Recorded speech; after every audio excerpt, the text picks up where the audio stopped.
The bay is glass. A single yacht sits anchored in the center, its hull reflecting the morning light, swaying gently with the rhythmic lap of the tide against the fiberglass. It is a quiet existence, a private stillness defined by the seclusion of the water. But miles out, where the blue of the sea bleeds into the pale haze of the sky, a different shape cuts through the horizon. It is a massive silhouette, a vessel of such scale that it seems to occupy its own weather system. It does not bob with the waves, it forces them aside. The millionaire watches the wake of that distant ship from the deck, a cold realization settling in the air. The ship is not stopping. It is not seeking a bay. It is crossing the globe with a singular, relentless momentum that makes the quiet sanctuary of this anchorage feel small, almost accidental, as the massive vessel continues its steady march toward the edge of the world. The distance between the two ships grows. It is a physical gap that widens with every passing second, marking a border that no amount of anchor chain can bridge. The horizon swallows the larger ship, leaving only the silence of the bay behind. The separation seen on the water is not merely a matter of digits. It is not about how many zeros sit behind a decimal point in a ledger. That is the common mistake of the observer, counting currency to measure a man. The truth lies deeper. It is a fundamental fracture in the architecture of how these two classes inhabit the world. For the millionaire, the world is a place to be experienced, a playground of refined comfort where one navigates the limits of what money can buy. They operate within the existing parameters of society, optimizing their leisure and securing their status. But for the billionaire, the world is not a place to be experienced. It is a canvas to be rewritten. Their existence is governed by a different set of physics, where the constraints that bind others simply dissolve. They do not merely live within the environment. They exert a force that alters the environment itself. While one class seeks to possess the finest things that currently exist, the other class seeks to define what will exist tomorrow. This is the chasm. It is the distance between participating in reality and dictating its terms. Every decision, every project, and every movement reflects this divergence in perspective, turning a bank account into a tool for shaping the very fabric of human experience. Consider the hobby.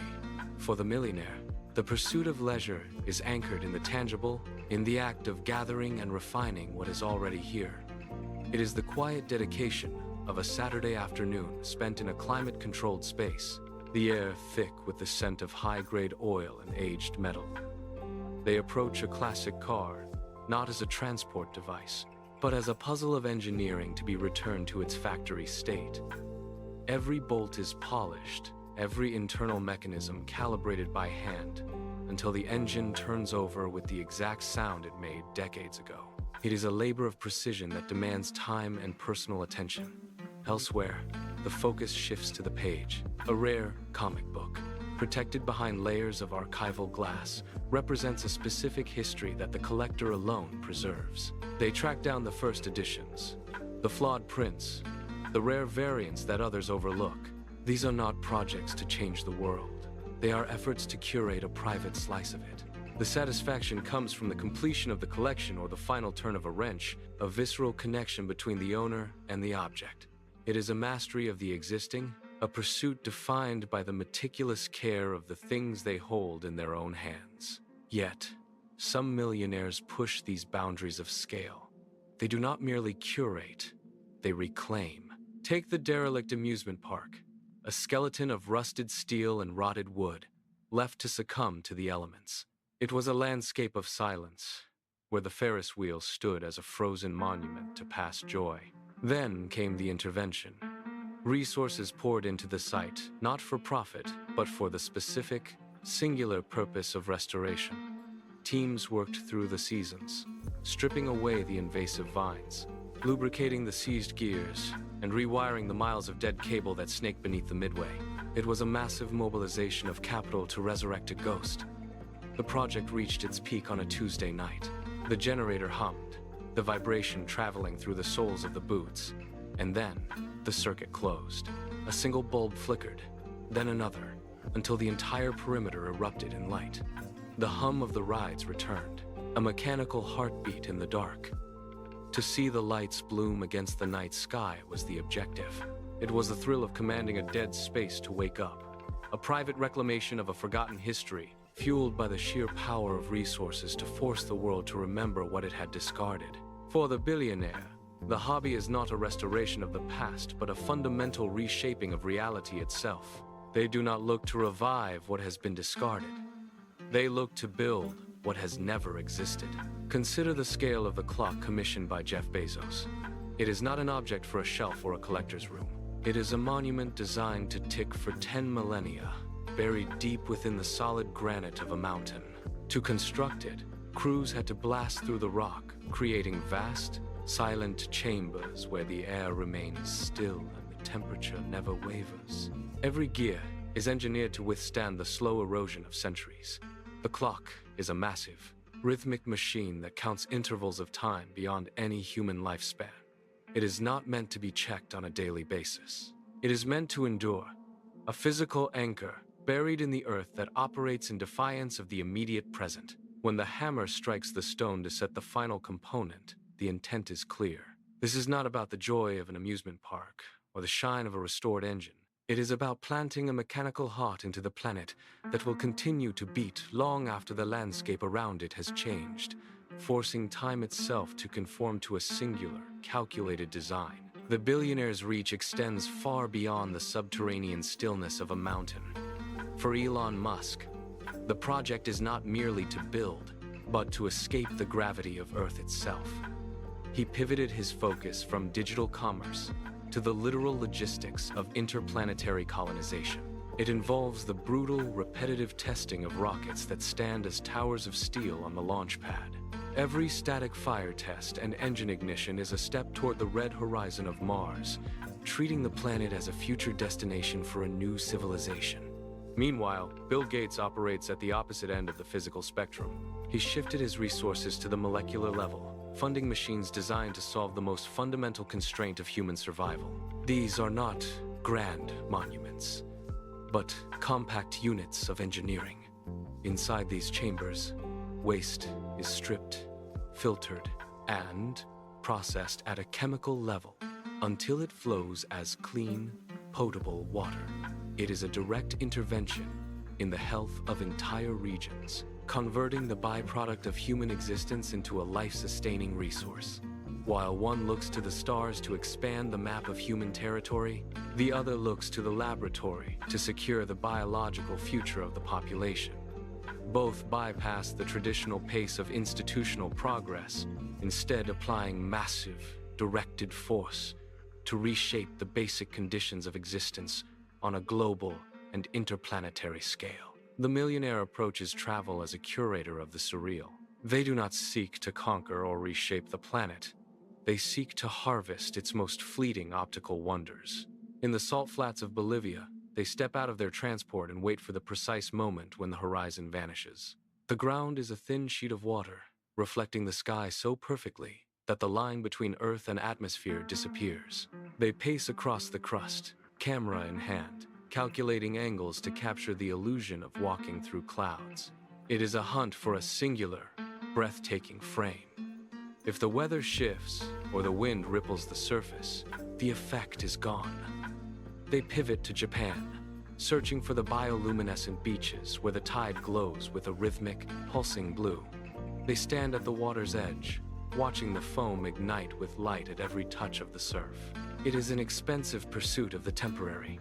They pay for the precarious, winding climb to the Meteora monasteries in Greece, testing their balance on stone paths carved into the side of vertical cliffs.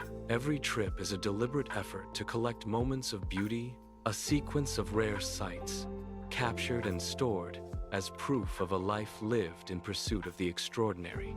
For the billionaire, the planet is not a collection of sights to be captured, but a private playground to be occupied. They bypass the standard tourist routes entirely. A chartered jet descends toward the white expanse of Antarctica, cutting through the silence of the polar winds. The plane touches down on a flattened ice sheet, a runway carved into the frozen crust of the continent. They disembark directly into the biting cold, moving toward a mobile luxury suite that has been pre-positioned by a support team. This is not a campsite. It is a climate-controlled fortress of glass and steel, anchored to the ice. From the interior, they observe the local penguin colonies through floor-to-ceiling thermal panels. They drink aged spirits while the temperature outside drops well below freezing. The birds move across the ice, oblivious to the high-tech observation post that has appeared in their nesting grounds.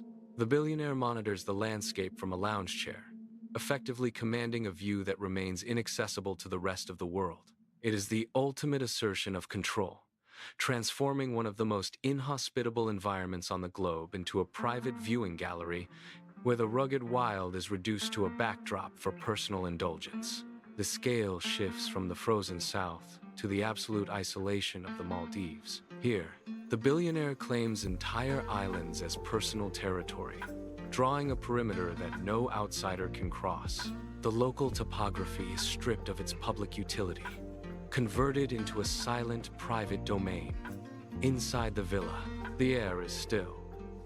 A private chef stands at the center of a marble kitchen, moving through a process that defies conventional service. There is no menu to consult, no options to choose from. The chef prepares dishes based on a fleeting mood, a whim, or the specific harvest of the morning sea.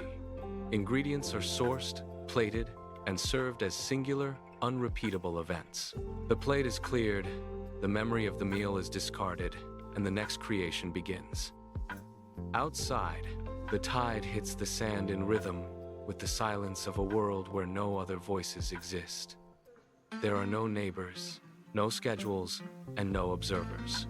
It is a calculated removal from the grid, an indulgence so personalized that it exists only for the person sitting at the table. They drift between the ocean and the interior, surrounded by staff who operate in the background like shadows, ensuring that the environment remains perfectly tailored to their presence. It is the ultimate expression of unreachable luxury, where the physical world is bent to serve a singular, solitary will. The dynamic shifts from the quiet isolation of remote islands to the narrow, historic harbor of Portofino. Here, the billionaire does not merely visit. They occupy the geography itself. A yacht of immense proportions maneuvers into the bay, its hull cutting through the water with the weight of a skyscraper. As it anchors, the vessel occupies the primary navigable space of the harbor, creating a physical barricade that effectively shuts the gates to any other arrival. Smaller craft, local fishing boats, and private charters are forced to circle in the outer waters, unable to dock or pass. The harbor is not closed by law or decree, but by the sheer, undeniable presence of steel and teak. From the deck, the view of the village is clear, yet the village itself is severed from the sea.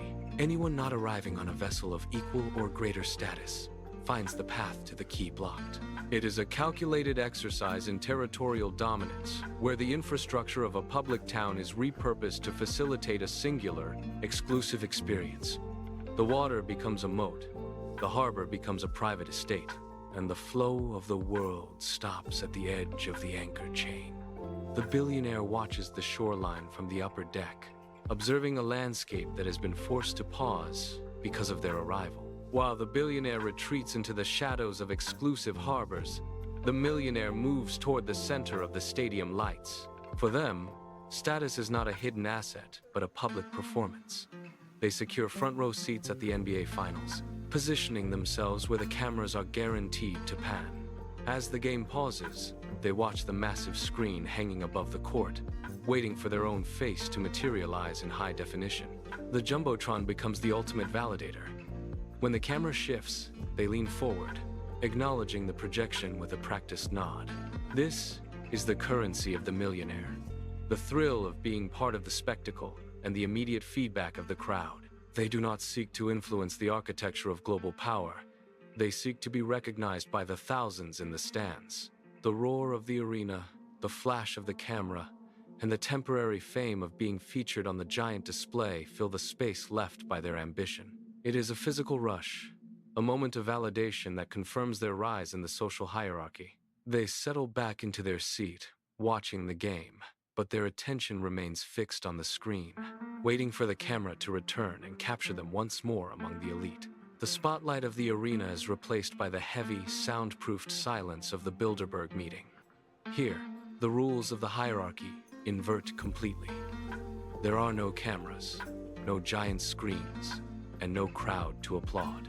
The billionaire arrives, not to be seen, but to ensure that the world functions according to their design. A black sedan pulls into a guarded perimeter, where the guest list is a closely guarded secret and every credential is cross-referenced against a master file. They pass through layers of security that isolate them from the public eye. Inside, the conversation shifts away from the trivialities of sports and celebrity.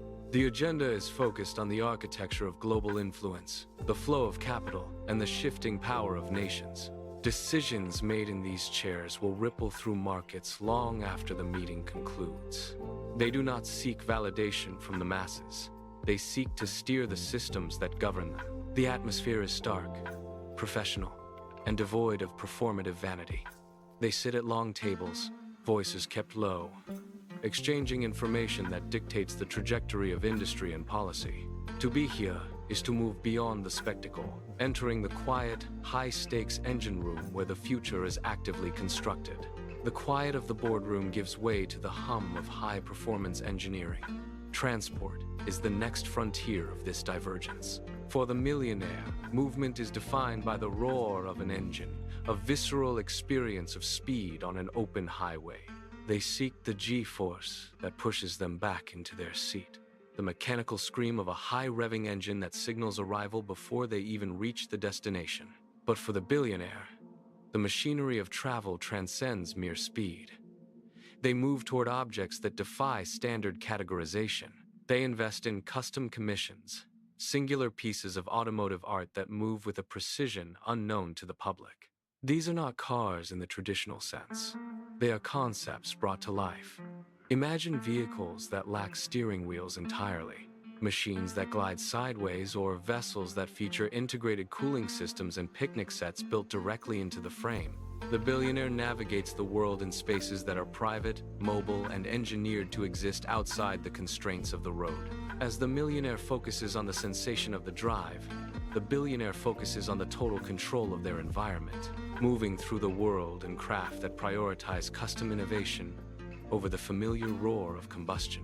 The millionaire grips the steering wheel, knuckles white against the leather. The V10 engine ignites with a jagged, metallic roar that vibrates through the chassis and straight into the driver's spine. They hit the accelerator. The world outside the windshield blurs into a frantic smear of gray and green. This is the raw, unadulterated sensation of velocity.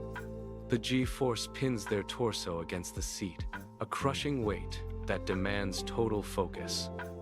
Every shift of the gearbox produces a sharp, mechanical snap, a pulse of power that feels like mastery over the pavement. The speedometer needle climbs, sweeping past the red line, while the wind howls against the glass. It is a violent, exhilarating symphony of combustion and friction. For these few seconds, the driver feels absolute. They are the center of the momentum, a blur of motion carving through the open highway. Yet, as the engine hits its peak scream, the vibration remains bound by the laws of standard manufacturing. It is a powerful display, a peak of human engineering, but it is ultimately a tethered experience. The millionaire pushes the throttle to the floor, seeking the edge of what is possible, unaware that in the higher echelons of this game, this level of performance is merely the baseline. The roar of the V10 fades, replaced by the heavy, deliberate silence of a garage in Molsheim. Here, the concept of a car vanishes, replaced by the Bugatti La Voiture Noire. It is not a vehicle for the road. It is a singular sculpture of carbon fiber and engineering obsession. $20 million poured into a chassis that will never see a dealership floor. 6 exhaust pipes emerge from the rear, a design choice that serves no purpose other than to signal the absolute rejection of efficiency. The bodywork is a seamless, obsidian curve, reflecting light in ways that make the surrounding environment feel unfinished. A billionaire does not turn the key in this machine to reach a destination. They command it to exist, It sits in a climate-controlled vault, a monument to the fact that they can own things that defy the logic of mass production.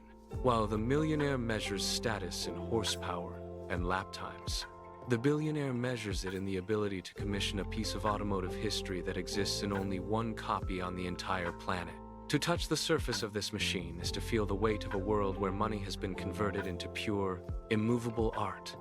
It is the ultimate boundary, where the machine stops being a tool and becomes a trophy of total, unshared ownership. The era of the driver is coming to a close. Beyond the static monuments of carbon fiber, the billionaire looks toward the Mercedes Vision Avatar. This is not a car, in any sense the millionaire understands. It is a sentient-looking pod, a translucent shell that pulses with bioluminescent light. The interior offers the most jarring revelation. There is no steering wheel, no pedals, no interface for human intervention. The billionaire steps inside, and the vehicle responds to their presence. The doors sliding open with a soft, pneumatic sigh. They sit, and the machine wakes, its wheels rotating independently to allow the entire chassis to move sideways, crab-like, across the asphalt.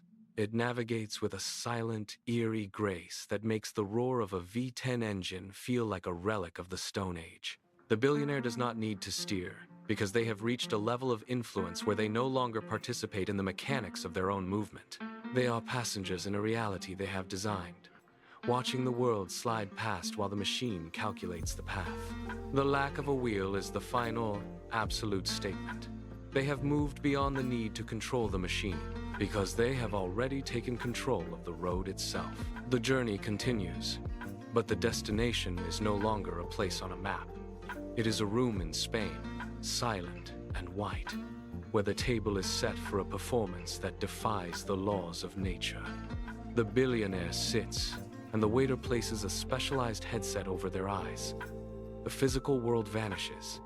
In its place, the walls of the room dissolve into shifting digital projections that span across dimensions. This is sublimation. A 20-course meal is served, but the taste is almost secondary to the theater. With the headset on, the billionaire watches the room transform from a deep-sea trench to a bustling street in a city that does not exist. They reach out to touch a plate, and the light on the surface of the food changes to match the virtual environment. Every bite is synced to a soundscape and a visual sequence designed to manipulate the senses. Thousands of dollars vanish for a few hours of consumption, but the price is not for the ingredients. It is for the ability to dictate the environment in which one eats. They are not merely dining. They are inhabiting a curated, synthetic reality. The meal is a loop of light, sound, and flavor, a high-tech illusion that renders the traditional restaurant experience obsolete. The digital illusions fade, leaving only the plate and the plate's contents. Among the courses, a dish arrives that defies all culinary logic, a delicate, shimmering layer of pure gold. The billionaire lifts a fork, the metal flakes clinging to the food like metallic dust. There is no taste. There is no texture. Gold is biologically inert. It offers no sustenance, no energy, and no purpose beyond its own existence. Yet, they consume it with the same clinical focus they apply to a corporate acquisition. It is the purest form of excess, a substance that costs a fortune to procure and serves only to be discarded by the body within 24 hours. This is not nutrition. It is a declaration. To eat gold is to signal that one has moved past the constraints of resource management. It is a physical manifestation of wealth that has transcended utility to become pure, hollow performance. As the gold passes their lips, the act is complete. They have successfully converted capital into a fleeting, invisible waste, proving that their reach has extended into the very chemistry of their own biology. The plate is cleared, the gold is gone, and the billionaire remains, entirely unmoved by the vanishing wealth they have just consumed. The final distinction lies in the mirror. Observe the millionaire, who moves through the world as a walking billboard for high-end labels. Every surface is marked with recognizable symbols, a deliberate attempt to broadcast status through the repetition of logos and the flash of expensive timepieces. They rely on these external markers to define their place in the hierarchy, ensuring that anyone within a glance knows exactly what they represent. The billionaire, however, has discarded this visual noise. They favor simple, unadorned fabrics that offer no hint of their origin or price. There is no need for a logo when the individual has moved beyond the desire to be recognized by a brand. They are not performing wealth, they are embodying it. This shift marks the final distance between the two. One is still trapped in the cycle of signaling, trying to capture the attention of the observer through expensive labels that catch the light. The other has reached a state of absolute quietude, where the absence of a label is the ultimate signifier of authority. They have moved past the need to wear the wealth they possess. They have reached a level where their presence alone commands the room, rendering the loud, repetitive markers of status obsolete. The true hierarchy reveals itself not in what they hold, but in what they control. While the millionaire collects luxury goods, the billionaire collects the entities that define the market. They do not merely purchase the product, they own the supply chains, the patents, and the infrastructure that dictates the availability of the product itself. The millionaire is a customer of the system, paying premiums for the privilege of access. The billionaire is the one who sets the terms of the game. They have moved past the consumer experience entirely, shifting their focus to the architecture of global influence. They do not seek to be seen in the latest design. They seek to own the company that dictates the trend. This is the final, unbridgeable divide. One operates within the boundaries of a world built by others. The other builds the world. As the yacht settles into the bay and the horizon swallows the massive vessel, the distance between them is measured in reality, not currency. The millionaire looks at the world and sees things to buy. The billionaire looks at the world and sees a structure to manage. One exists at the whim of the market. The other is the market. The cycle of signaling ends here, where the ultimate luxury is the power to define the very reality that everyone else is trying to buy.